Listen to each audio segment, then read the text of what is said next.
Salmo 37. Salmo 37. Eu ia preparar a palavra essa semana. Vocês sabem que eu gosto de escrever, Deus me deixou pegar uma caneta. Bom, então, o que ele vai fazer? Eu não sei, eu tenho que dizer. Mas ele deu a direção, deu o versículo. Vamos lá.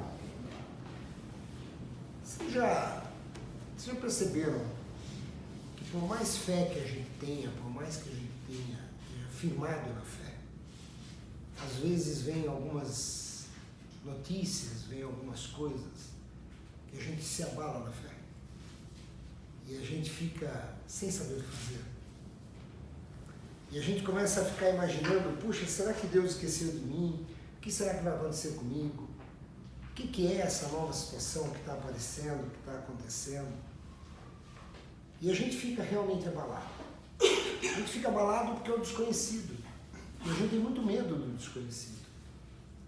A gente se assusta com o desconhecido. Pode ser uma notícia que você não esperava vindo de algum lugar, pode ser uma notícia de enfermidade, algo sério, algo sério. Porque eu digo para vocês o seguinte, qualquer coisa que se resolva com um talão de cheque não é sério. Porque é só um talão de cheque. Existem coisas sérias de verdade que às vezes vêm sobre nós. E às vezes a gente recebe uma notícia, essa semana eu tive um caso desse, compartilhei com o Manuel, uma coisa que me afligiu muito, porque é uma coisa que está fora do meu controle. Eu jamais esperaria alguma coisa. E o pior é que gerou dúvida na minha mente, o que poderia ser isso? O que poderia ser essa situação? O que poderia ser esse desafio? O que poderia ser que viesse junto com essa situação? E era desconhecida, porque por mais que eu tentasse imaginar o que era aquilo, eu não tinha a menor ideia do que poderia ser aquilo. E vocês já pensaram também, vocês já perceberam também, que quando a gente está de frente de uma situação dessa, a nossa mente só pensa bobagem. A gente só pensa o pior. As piores situações são as que a gente pensa. A gente não pensa, não, isso daí é tranquilo, não, isso daí eu vou tirar de letra, não. Parece que a gente só multiplica. E eu percebi o quanto isso, de certa maneira, me afetou. Não me afetou mais ainda, porque veio o feriado e Deus deu uma grande bênção de poder viajar no feriado. Fazia muitos anos que eu não viajava, acabei viajando um pouco. Aliás, me ausentei bastante por causa disso, mas já me colocaram no banco ali, já falaram que eu vou sentar no banco. Então, isso me abalou. Em um determinado momento, ao longo do feriado, um momento que eu estava sozinho, porque geralmente nessas situações a gente passa sozinho. Por mais que a gente queira compartilhar com alguém, por mais que a gente acaba compartilhando, pede para as pessoas orarem, na realidade a angústia é nossa. E é difícil no meio da angústia a gente compartilhar a angústia, porque a angústia dói. Quando a gente consegue alguém que tem uma angústia similar, uma dor similar, é melhor, porque a gente consegue ver companheiros que estão passando por isso e consegue ter um suporte. Mas quando é uma situação nova, uma situação totalmente desconhecida, aí você nem tem com quem compartilhar e alguma coisa a compartilhar. E aí eu comecei a questionar a Deus. Falei, Senhor, por que essa situação? O que é essa situação? E aquilo começou a me gerar uma aflição. E o pior é que no meio da aflição, era feriado, a gente tinha que estar com um sorriso no rosto, porque estava com os netos, estava com todo mundo. Então, era aquele negócio assim, você estava aflito, mas tinha que ao mesmo tempo estar participando de todo momento, sem mostrar essa aflição. E no meio de tudo isso, em oração ao Senhor, ele virou para mim e falou o seguinte, você confia ou não confia? Porque a minha palavra, e está escrito aqui nessa palavra, ele diz que ele tem o melhor dessa terra para nós. Ele diz que os justos não serão tomados por injustos. Ele diz que se você não fez alguma coisa, você não vai pagar por aquilo. Ele diz que ele cuida de nós. Ele diz que o amor dele é incomensurável pelas nossas vidas. Só que muitas vezes a gente esquece disso. A gente parece que deleta isso da nossa mente nesse momento. E a gente esquece totalmente que Ele é a nossa rocha. Ele é a nossa estrutura. Ele é quem nos traz a paz. Ele é quem nos dá vida. E nós esquecemos. E aí, meditando e orando, e quando Deus falou isso comigo, eu comecei a chorar, eu comecei a pedir perdão a Deus, porque eu falei, poxa, eu confio pouco. Quer dizer, a gente precisa estar num nível de confiança maior. E aí, fui meditando, Deus começou a tratar o meu coração, e aí veio o Salmo 37. Esse Salmo Davi escreveu quando ele já estava na velhice. Esse Salmo é um Salmo muito interessante, ele é dividido, porque Davi fala da prosperidade dos maus e dos bons tentando sobreviver a isso, e muitas vezes não sobrevivendo ou se sentindo inferiorizado. É um salmo muito similar ao Salmo 73 de Asaf, onde Asaf também fala, puxa vida, o meu vizinho tem um carro bom, meu vizinho tem uma carruagem boa, tem um cavalo novo, e eu sou sacerdote do Senhor e não consigo ter nada disso. E se vocês depois lerem o Salmo 73, vocês vão ver bem isso retratado no Salmo. E lá no final do Salmo ele diz assim, uma parte do Salmo ele diz, e meu pé quase escorregou. Só que aí eu entrei na casa do Senhor e lembrei quem eu sou. E lembrei quem Deus é.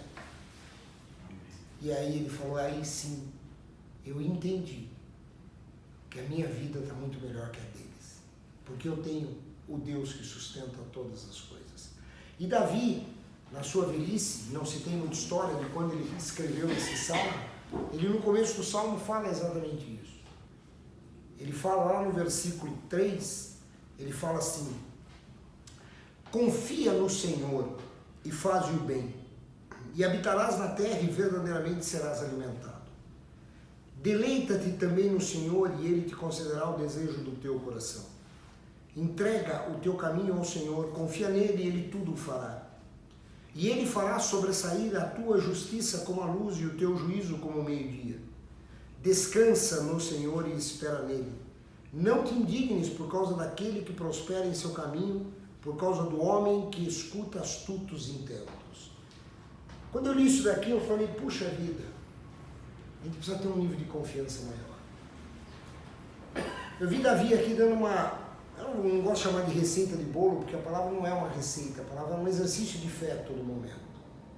A palavra é um exercício que nos faz cada vez mais nos aproximarmos de Jesus. E a gente se aproxima dele através daquilo que a gente sente. É impossível se aproximar dele se a gente não abrir o coração, se nos momentos de dores a gente não dizer para ele qual é a nossa dor. É impossível, eu já comentei várias vezes, o pastor Manuel também já falou várias vezes, nós temos que ir à presença do Senhor e nominar o que está acontecendo. Então, quando nós temos uma dor, nós sabemos o que dói no nosso coração, nós temos que dizer a Deus o que dói, nós temos que dar nome àquela dor. Não porque Ele não saiba, mas para que a gente entenda contra quem nós estamos lutando, contra o que nós estamos lutando. É a mesma coisa do perdão. Não adianta eu chegar para uma pessoa e dizer assim, me perdoa pelo que eu te fiz. Querido, eu te perdoo, mas você quer cura. Então nomina o que você me fez. Não para mim, para você. Porque senão você vai continuar se enganando. Você vai continuar dizendo, me perdoa pelo que eu fiz, mas você mesmo não nomina o que você me fez. Então como é que eu vou ter certeza se você vai parar de fazer? Porque a palavra diz que eu tenho que te perdoar 7 vezes 70. Então toda hora que você chegar para mim e pedir perdão, eu vou te perdoar. Mas e você? Vai cair na consciência de que você não poderia mais fazer aquilo. E quando você nomina o seu erro, nomina a sua dor, você começa a enfrentá-la. Senhor, eu estou aflito, eu estou inseguro. Apesar de estar na tua presença há tantos anos, essa situação me deixou balançado. Socorre-me, me ajuda, afasta de mim. Quando nós nominamos e somos autênticos com o Senhor, Ele ouve a nossa oração, Ele acalma o nosso coração. Davi escreve, a primeira coisa que nós temos que ter é confiança, confia no Senhor. Ele diz no versículo 3, confia. E ele continua dizendo o seguinte, e verdadeiramente serás alimentado. Não pensem aqui no alimento físico, porque a palavra, ela é completa. Então pensem em tudo, e você será alimentado do quê? Da paz que excede todo o entendimento, você será alimentado do grau espiritual que você precisa, você será alimentado no alívio das tuas aflições. Ele vai te sustentar. Confia nele e ele te sustenta. E Davi continua dizendo, depois que você confiou, deleita-te. E eu vi a analogia que foi feita aqui uma vez, que o Manuel fez, eu achei aquilo fantástico. E é uma verdade, e eu acho que exemplifica bem isso. Tem muita gente que confia, mas não deleita. É a mesma coisa quando você tem um caso na justiça. Quando você contrata um advogado, você passa uma procuração para ele te representar. Você não fica a cada 2 minutos dizendo para ele, agora me dá de volta aqui a procuração que vou eu lá na delegacia conversar, vou eu lá fazer. Você confia no seu advogado. Ele vai tratar para você, ele vai dizer como está indo o caso, ele vai correr para fazer o melhor. Então quando Davi diz, confia e deleita-te. Você confiou? Entrega. Queridos, parece ser muito simplista, mas é assim. Porque senão eu não confio. Se eu confio, mas oro, faço aquela oração de fé no começo da manhã, como a bispa pregou para nós um dia, logo cedo, eu vou à presença do Senhor e digo, Senhor, eu preciso do Senhor, eu confio que o Senhor vai resolver essa situação. E no meio-dia eu já estou aflito por causa da situação de novo.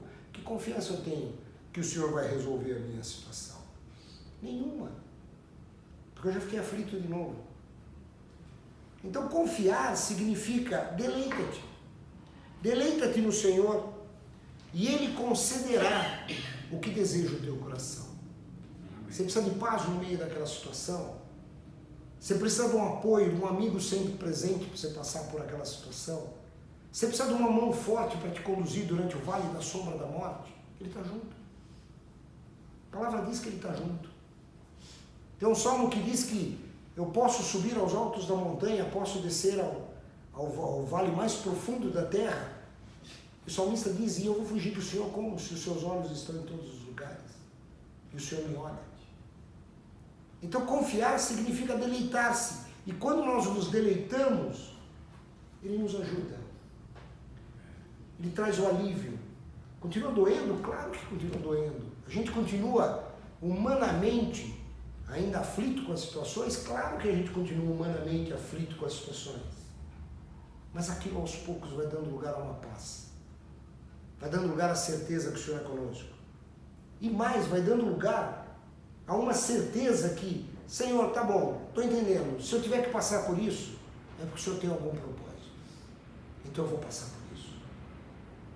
Porque eu sei que eu não estou mais sozinho. O Senhor está comigo. E aí ele continua, o salmista continua, diz assim, deleita-te e entrega. Entrega todo o teu caminho. Entrega todas as tuas vontades.